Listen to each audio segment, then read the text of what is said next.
जय हिंद साथियों, मैं आदेश आप सभी का आपके अपने परिवार राही आदि क्लासेस में स्वागत करता हूं। तो हम सभी पढ़ रहे हैं संधि में हमने स्वर संधि की शुरुआत की थी। आज हम सभी स्वर संधि को पूर्ण रूप से समाप्त कर लेंगे। कल से हम व्यंजन संधि को पढ़ने वाले हैं। बस आप सभी से एक ही रिक्वेस्ट है कि आप सभी अधिक से अधिक क्लास को लाइक कीजिएगा, शेयर कीजिएगा और क्लास को पूर्ण रूप से देखिएगा। और क्या है कि आप अपने कमेंट के माध्यम से आप अपनी राय दे सकते हैं।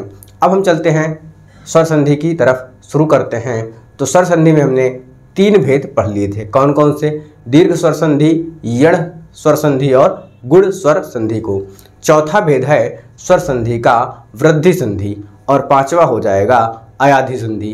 तो अब हम आज पढ़ने वाले हैं चौथा भेद। कौन सा? चौथा भेद पढ़ने वाले हैं और वह है वृद्धि संधि।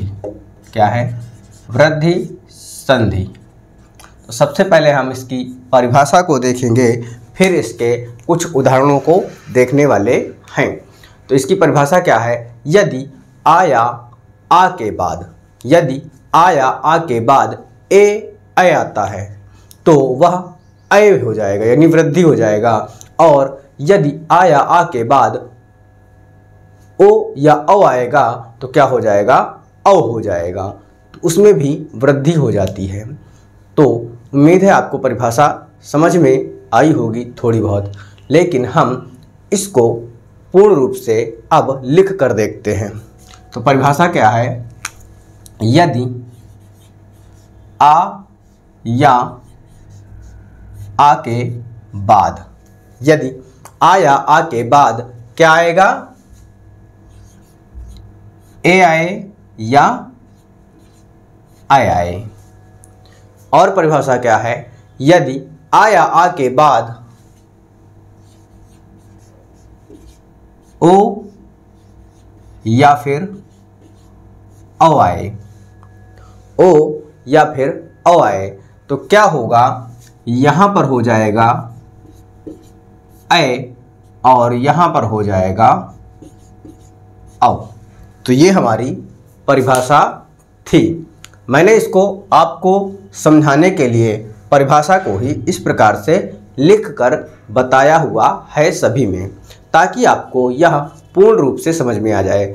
जैसे इसकी परिभाषा, यह नाम ही है क्या? वृद्धि संधि। तो आप देख रहे हैं यहाँ पर आ या आ के बाद जब ए या अय आए तो इसका क्या हो रहा है? वृद्धि हो रहा है। और यहाँ पर भी आ या आ के बाद जब ओ या ओ आएगा तो यहाँ पर क्या हो जाएगा? औ हो जाएगा। तो उम्मीद है अब यह आपको समझ में आ गया होगा। इसको आप क्या कर लीजिएगा? नोट कर लीजिएगा, क्योंकि ये हमारी परिभाषा है और परिभाषा को बहुत ही आसान तरीके से बताया जा रहा है। अब हम क्या करेंगे कि इसको, यानी वृद्धि संधि को कुछ उदाहरणों के माध्यम से हम बहुत ही आसानी से समझने वाले हैं। जैसे सदा धन एव। क्या है परिभाषा? ये भी देखते रहना है। और उदाहरण क्या है? सदा धन एव, सदा धन एव। तो अब आपको देखना है, बोला क्या गया है? आ या आ के बाद। तो यहां पर आप सभी देख रहे हैं क्या है? आ आया है। उसके बाद क्या आया है? ए आया है। तो देखना आपको ये है, बोला गया है आ या आ के बाद, तो आ आया है। इसके बाद ए या अय आए, ए या अय आए, तो यहां पर ए आया है। तो क्या होगा? अय होगा। क्या बनेगा? अय बनेगा। अब हम इन दोनों शब्दों को मिलाकर लिखने वाले हैं, ताकि यह एक संधि हो जाए। इसमें क्या? संधि हो जाए। और कौन सी संधि होगी? वृद्धि संधि होगी, क्योंकि दोनों को मेल होता है, दोनों शब्दों का मेल होता है, जोड़ होता है, तब संधि कहलाती है। तो अब हमें इस दा में से आ हटा देना है और ये इस ए को आ और ए मिलके अय बनाना है। तो हो जाएगा सा। अब यहाँ पे अय की मात्रा हो जाएगी और यहाँ पर वाह बचेगा, तो वाह लिख लेंगे। तो हमारा जो संधि करने पर शब्द बनेगा वह क्या होगा, सदैव हो जाएगा। क्या हो जाएगा, सदैव शब्द हो जाएगा। अभी हम कुछ और उदाहरणों के माध्यम से समझने वाले हैं, आपको पूर्ण रूप से समझ में आ जाएगा। फिर मैं बताऊंगा कि इसको यानी जैसे शब्द दे देगा सदैव, और भी शब्द होंगे, अभी आपको समझ में आएगा, नज़र में आएगा। तो उसको हम पहचानेंगे कैसे कि सदैव शब्द में कौन सी संधि है। तो आपको पहचानना कैसे होगा, ये 2-3 उदाहरण और देखते हैं, तब देखते हैं। जैसे यहाँ सदैव धन एव था, अब देखते हैं पच धन एव। क्या, पच धन एव। अगला शब्द है पच धन एव। तो यहां पर देखना है क्या कि यहां पर इस बार आ आया हुआ है, यहां पर आ था, यहां पर आ आया है, इसके बाद ए आया है। इन दोनों को मिलाकर क्या बनेगा, ए बनेगा। क्यों, क्योंकि आ या आ के बाद जब ए या ए आएगा तो हमें बनाना क्या है, हमेशा ए बनाना है। तो यहाँ पर भी हम ए बनाएंगे। क्या बनाएंगे, ए बनाने वाले हैं। तो शब्द क्या बनेगा, यहाँ पर ए लगा देंगे, तो ए लगा दिए, फिर ये वा बचेगा तो वा लिख दिए, तो शब्द क्या बनेगा, पचैव शब्द बन जाएगा। अब आप देखिए क्या कि इन शब्दों को जब पहचानना हो तो ठीक उसी प्रकार जैसे सभी में देखते थे दूसरे या तीसरे वर्ण पे, तो यहाँ पर भी देखना है दूसरे या तीसरे वर्ण पर क्या होगा, वर्ण पर कौन कौन सी मात्राएं होंगी, ऐ की मात्रा होगी या औ की मात्रा होगी। क्या, ऐ की मात्रा होगी या फिर औ की मात्रा होगी, और वही हमारा इस संधि में वृद्धि कहलाएगा। तो यहाँ पर देखें सदैव में क्या, यहाँ पर दूसरे वर्ण पे ऐ की मात्रा है और यहाँ पर भी दूसरे वर्ण पर ऐ की मात्रा है। तो हम इस प्रकार से शब्द जब दिए जाएंगे और पूछा जाएगा कि इसमें कौन सी संधि है, या फिर उसी शब्द को हमें तोड़ना होगा यानी विच्छेद करना होगा। जब तोड़ना होगा तो इस प्रकार से हम कर लेंगे। जैसे यहाँ पर ऐ है, क्या, ऐ की मात्रा है, तो हम इसको किस प्रकार से तोड़ेंगे। तो यहाँ पर क्या होगा, पहले शब्द में आया आ आना चाहिए और दूसरे में ऐ की मात्रा है। जब ऐ की मात्रा है तो या तो ए होगा या ऐ होगा, ये हमें देखना है। तो अगर हम इसे करें पचा धन आयो, तो पचा नहीं होगा, पचा कोई शब्द नहीं होता है, तो हमें तोड़ना क्या होगा, पच में। अब आगे अयो होगा या एव होगा, तो यह भी देखना है। तो अयो न होके एव होता है तो एव लिख देंगे। जब भी हम संधि विच्छेद करेंगे तो हमें ध्यान ये देना होता है कि जब वो शब्द टूटेगा, तोड़ने के बाद दो अलग अलग शब्द बनेंगे। अब उन दो अलग अलग शब्द में आपको यह देखना है कि कौन सा शब्द सही होता है, कौन से शब्द का एक अर्थ निकलता है। तो उसी प्रकार से हम संधि विच्छेद हमेशा करने वाले हैं या करेंगे। उम्मीद है आपको समझ में आ रहा होगा। अब देखते हैं जैसे मत धन ऐक्य, मत धन ऐक्य। अब यहाँ पर आपको ध्यान देना है कि क्या मत से यहाँ पे आ आया और यहाँ पर इस बार ऐ आया है। क्या आया है, ऐ आया है। अभी तक ए आ रहा था लेकिन इस बार ऐ आया हुआ है। हमें बनाना क्या है, ऐ ही बनाना है। क्यों, चाहे आ ह्रस्व आए या दीर्घ आए, फिर यहाँ पर भी उसी प्रकार चाहे ए आए या ऐ आए, हमेशा हमें क्या करना है, ऐ ही बनाना है, यानी उसका वृद्धि रूप ही लिखना होता है। तो यहाँ पर वृद्धि करेंगे तो माँ हो जाएगा, ता हो जाएगा, आ और ऐ मिलके ऐ लिख देंगे। यहाँ पर फिर जो बचेगा उसी को ठीक उसी प्रकार लिख देंगे। तो जैसे अब एक नया शब्द बना, संधि करने पर क्या बना, मतैक्य शब्द बन जाता है। क्या बन जाता है, मतैक्य शब्द बन जाता है। अब हम आगे देखते हैं अगले उदाहरण की तरफ।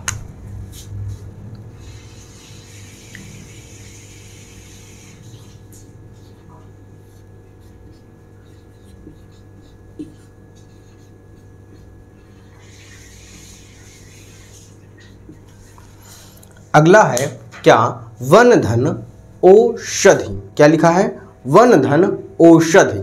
अब इसको हमें संधि करनी है इनको।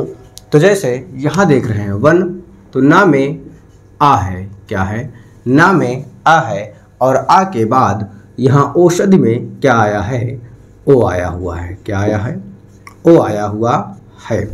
अब यहाँ पर देखना है परिभाषा क्या थी, यदि आ या आ के बाद जब ओ या ओ या फिर औ आए तो हमें क्या करना है, हमेशा उसकी वृद्धि करनी है, यानी औ में परिवर्तन करना है।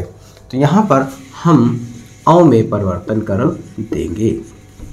जब हम औ में परिवर्तन करेंगे तो हम लिखने वाले क्या हैं, ये वाह है, ना है। अब यहाँ पे मिला के औ बनेगा, तो यहाँ पर हम औ की मात्रा लगा देंगे और आगे शध लिखा हुआ है तो हम ठीक उसी प्रकार शध को लिख देंगे। क्या करेंगे, लिख देंगे। तो हमारा संधि करने पर जो शब्द बनेगा वह हो जाएगा वनौषधि। क्या हो जाएगा, वनौषधि। ठीक इसमें भी आप देख रहे हैं क्या कि दूसरे वर्ण पर औ लगा हुआ है। क्या लगा है, औ की मात्रा लगा हुआ है। यहाँ पर भी ऐ की मात्रा लगा है, यानी हम कभी भी शब्द देगा तो उसे एक प्रकार से कहें तो आंखें बंद करके पहचान कर लेंगे। अब आंखें बंद करने का मतलब आंखें इस प्रकार बंद करें तो हमें क्वेश्चन दिखेगा ही नहीं, लेकिन कहने मतलब इतनी आसान तरीके से हम उसे पहचान लेंगे। कोई भी शब्द देगा और पूछेगा इस किस शब्द में वृद्धि संधि है, तो हम बहुत ही आसानी से पहचानेंगे। कैसे, केवल हमें देखना है ऐ की मात्रा और औ की मात्रा। जिस भी ऑप्शन में ऐ की मात्रा या औ की मात्रा वाला शब्द होगा वही हमारा वृद्धि संधि हो जाएगा। ध्यान ये देना है दूसरे वर्ण पे आएगा या तीसरे पे आएगा। अब अगले उदाहरण की तरफ चलते हैं। तो अगला उदाहरण लेते हैं क्या,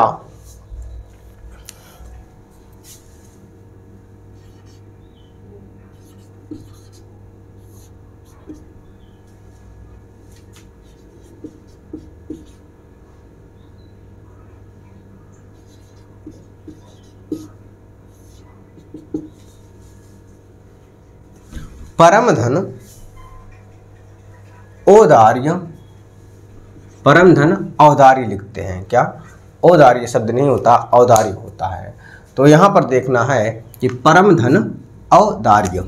यहाँ पर क्या है, परम से आ, औदार्य से औ। परम से आ, औदार्य से औ, और दोनों को जब मिलाएंगे तो ठीक परिभाषा आप देख रहे हैं। यदि आ या आ के बाद ओ या औ आए, ओ या औ आए तो हमें बनाना क्या है, औ में बनाना है, यानी औ में परिवर्तित करना है। तो ठीक इसी प्रकार यहाँ पर औ में ही परिवर्तित करने वाले हैं। तो अब क्या करेंगे, परम हो गया, यहाँ से आ हटाएंगे तो हलंत होगा, लेकिन आ और औ मिल के औ हो जाएगा। यानी कोई भी व्यंजन होता है वह बिना स्वर की सहायता से नहीं बोला जाता है। तो यहाँ पर क्या करेंगे, अब इसमें हम औ मिला देंगे तो हो गया परमौ। आगे लिखा है इसमें दार्य। क्या, दूसरे शब्द में दार्य लिखा हुआ है, तो हम ठीक उसी प्रकार लिख देंगे दार्य। तो हमारा शब्द क्या बना, परमौदार्य। क्या, परमौदार्य शब्द बन जाता है। पहचानना क्या था, दूसरे या तीसरे वर्ण पे हमेशा वृद्धि नजर आएगी, यानी ऐ और औ की मात्रा आएगी। तो यहाँ पर देखिए तीसरे वर्ण पे औ की मात्रा आ रही है। क्या, तीसरे वर्ण पे औ की मात्रा आ रही है। तो जैसे जहाँ पर भी औ की मात्रा या फिर ऐ की मात्रा नजर आएगी तो वही हमारा क्या होगा, वृद्धि संधि हो जाया करेगी। यह आपको बहुत ही आसानी तरीके से पहचानने का तरीका हो जाता है।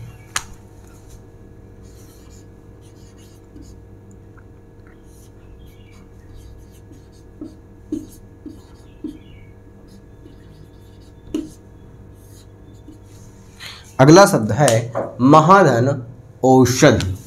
तो यहाँ पर आ है, आ के बाद ओ है। अब आ आए या अ आए, उसके बाद ओ आए या औ आए, बनाना क्या है, हमेशा वृद्धि करनी है तो हम औ कर देंगे। क्या कर देंगे, औ कर देंगे। अब यहाँ पर क्या हो जाएगा, माँ हो जाएगा, हा हो जाएगा। हा में हलंत होगा, क्यों, क्योंकि यहाँ से आ हटा लेंगे। लेकिन औ आ रहा है, फिर जैसे ही औ जोड़ेंगे तो पूर्ण हो जाएगा। आगे शधि लिखा हुआ है, हम सधि को लिख देंगे तो हमारा लेकिन जो शब्द बनेगा महौषधि शब्द बन जाएगा। क्या? महौषधि शब्द बन जाएगा। तो ये रहा हमारा वृद्धि संधि। क्या हुआ? ये रहा हमारा वृद्धि संधि। अब हम चलते हैं अयादि संधि की ओर। क्या? आगे हम देखने वाले हैं अयादि संधि।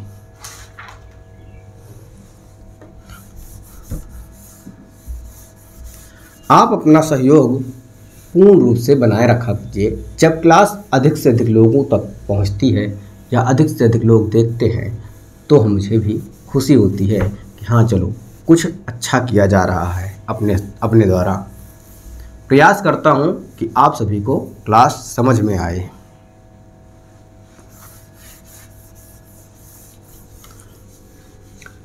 जब तक आपका सहयोग मिलता रहेगा तब तक सब कुछ अच्छे से चलता रहेगा।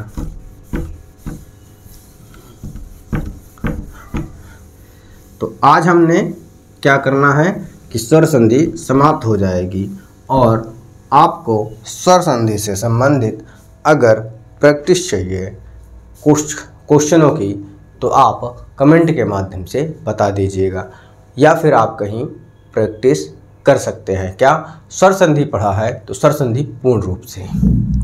अब पांचवी संधि थी स्वर संधि में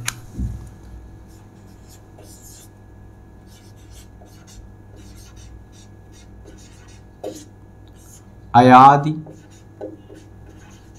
संधि। क्या है? अयादि संधि। अब इसमें क्या होता है? यदि ए ऐ, क्या? यदि ए ऐ ओ औ के बाद ए ऐ ओ औ के बाद कोई असमान स्वर आए, क्या? कोई असमान स्वर आए तो क्या बनेगा? ऐ आए औ आओ बन जाएगा। अब इसको आपको ठीक उसी प्रकार लिख कर बताते हैं। तो क्या कहा गया है?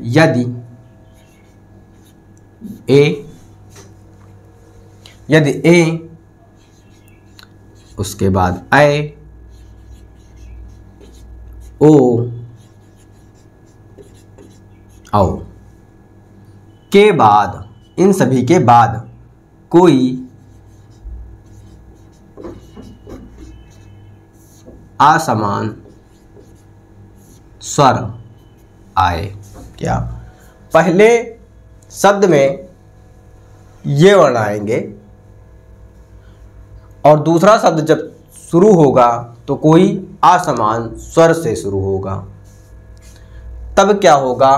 क्या बनेगा? यदि ए के बाद कोई और स्वर आए दूसरा यानी असमान तो बनेगा आय। क्या बनाएंगे? आय बना देंगे। लेकिन जब ए आएगा तो हम उसे आय कर देंगे, यानी आय के बाद कोई असमान स्वर आ जाएगा तो वहाँ आय कर देंगे। ठीक उसी प्रकार जब ओ के बाद दूसरे शब्द में कोई असमान स्वर से होगा तो उसे हम औ करेंगे। लेकिन अगर औ के बाद कोई असमान स्वर से शुरू होगा तो उसे हम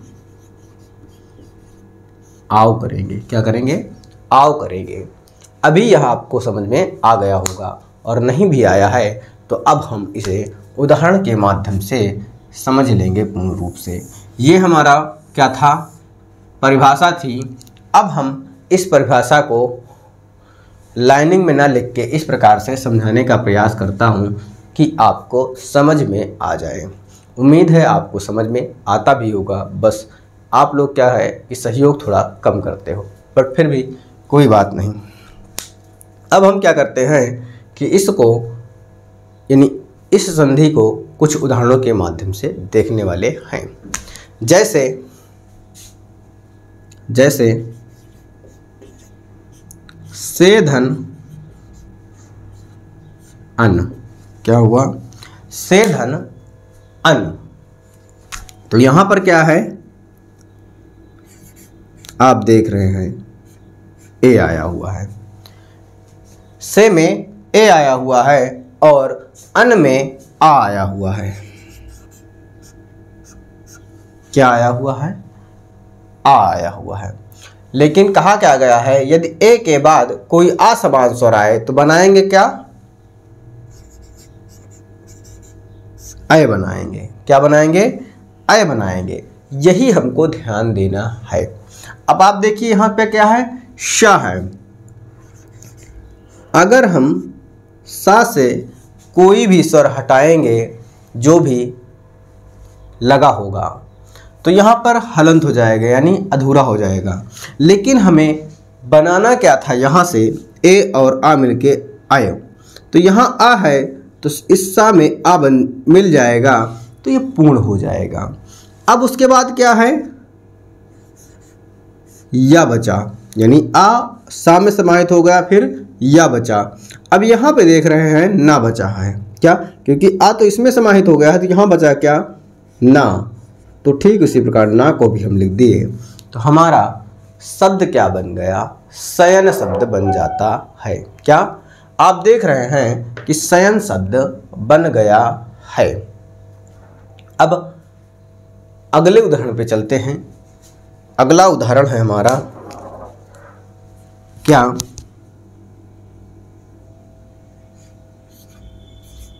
नेधन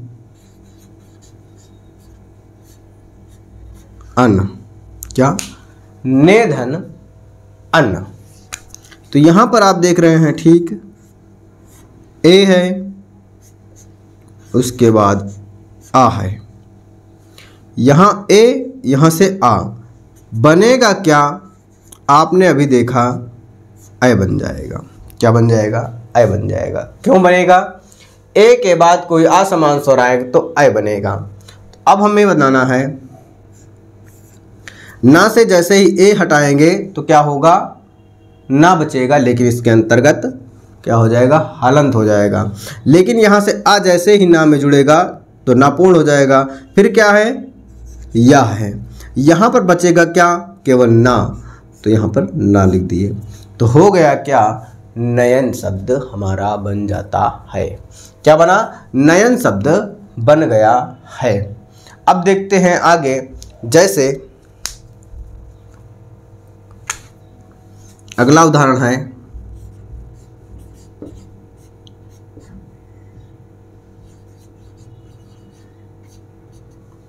नय धन अक। क्या लिखा हुआ है? नय धन अक लिखा हुआ है। अब यहाँ पर आप देख रहे हैं क्या आया? अय आया। क्या आ रहा है? ये अय आ रहा है। अय के बाद कोई असमान स्वर, तो असमान स्वर यानी ए के बाद अय के बाद अय नहीं आना चाहिए, तो आया क्या? आया। अब अय और आ मिलके क्या बन रहा है? देख रहे हैं आप, आय बन रहा है। क्या बन रहा है? आय बन रहा है। हमें आय बनाना है। अब जैसे ही ना से अय हटाएंगे हलंत हो जाएगा। लेकिन यहाँ आ है तो दीर्घ है, तो आ की मात्रा लग जाएगी। उसके बाद या है तो या लिख दिए। यहाँ पे अक से आ तो इसमें समाहित हो गया था, बचा क्या? का, तो का लिख दिए। अब आप देख रहे हैं क्या बना? शब्द नायक शब्द बन गया। क्या बना? नायक शब्द बन जाता है। अब अगले उदाहरण पर देखते हैं, जैसे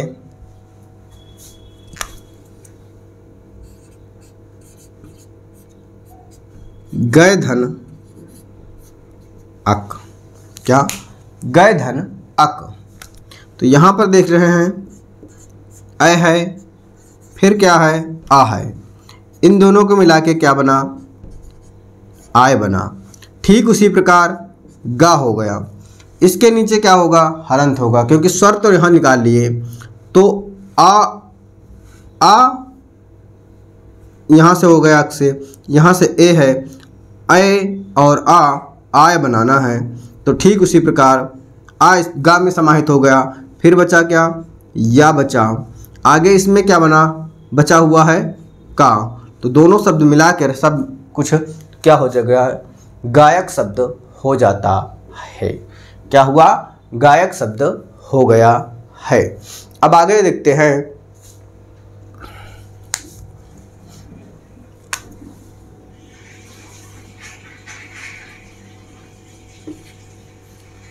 पोधन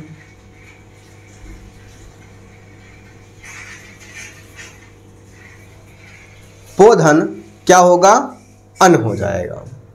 पोधन अन हमें लिखते हैं, हमें क्या करना है, इनसे संधि करनी है। क्या संधि बनानी है।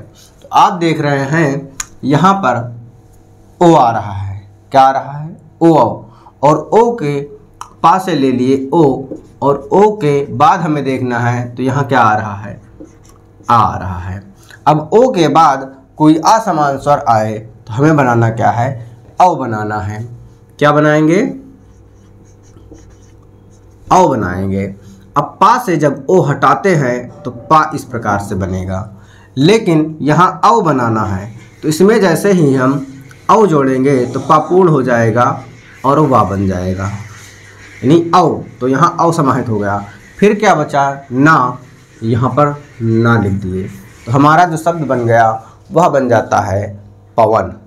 क्या हो जाएगा, पवन शब्द हो जाता है।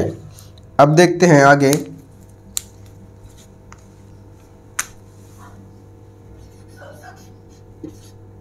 भोधन अन। क्या, भोधन अन। यहाँ पर भी देखना है, क्या आया, ओ आया, उसके बाद आ आया, बनेगा क्या, औ बनेगा। क्या बनेगा, औ बनेगा। भा से जब ओ हटाएंगे तो बनेगा, औ जोड़ना है तो अब हम औ जोड़ दिए तो भव हो गया। यहाँ पर केवल क्या बचेगा, ना बचेगा। शब्द क्या बनेगा, भवन शब्द बन जाएगा। उम्मीद है आपको यहाँ पर समझ में आ रहा होगा। अब एक उदाहरण और देख लेते हैं, 2 उदाहरण, क्योंकि ये सभी हो गए। अब हमें आओ का बनाना है। क्या, आओ का बनाना है। तो देखिएगा, जैसे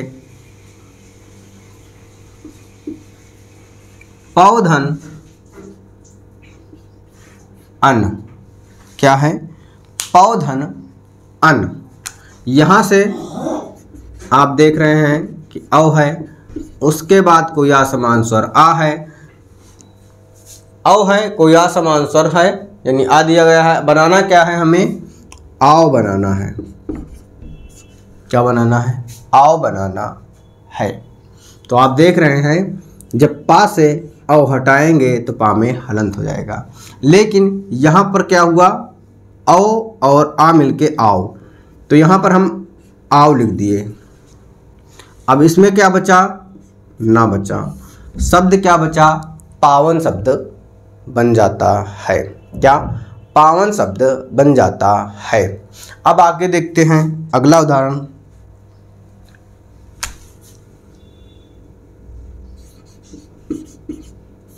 पौधन अक। क्या, पौधन अक। अब यहाँ पर देखिएगा, क्या है, औ है, उसके बाद क्या है, आ है। बनाना क्या है हमें, औ के बाद कोई असमान स्वर आए तो आओ। हमें क्या बनाना है, आओ बनाना है। ठीक इसी प्रकार पा से आओ हटाए तो हलंत हो जाएगा। आओ करना है तो जैसे ही आ जोड़ेंगे पूर्ण हो जाएगा, उसके बाद वाह है। फिर यहाँ पर बचेगा क्या, केवल का। क्या बना, पावक शब्द बन जाता है। क्या, पावक शब्द बन जाता है। उम्मीद है आपको यह समझ में आ गया होगा पूर्ण रूप से। तो ये हमारा था क्या, अयाधि संधि। क्या, अयाधि संधि हो जाती है। तो उम्मीद है आपको क्लास पूर्ण रूप से समझ में आई होगी। और जब हमें पहचानना होगा अयाधि संधि को, तो कोई भी शब्द दिया जाएगा तो वहाँ पे आपको देखना क्या है, अय आय औ औ। अब जैसे पावक शब्द हुआ तो यहाँ पर आप देख रहे हैं क्या आओ नज़र आ रहा है। किससे? ये आओ हो गया, यहाँ पर भी आओ है, यहाँ पर औ हो रहा है, यहाँ पर भी औ हो रहा है। लेकिन यहाँ पर देखिए अय है, अय है, यहाँ पर आय है, आय है।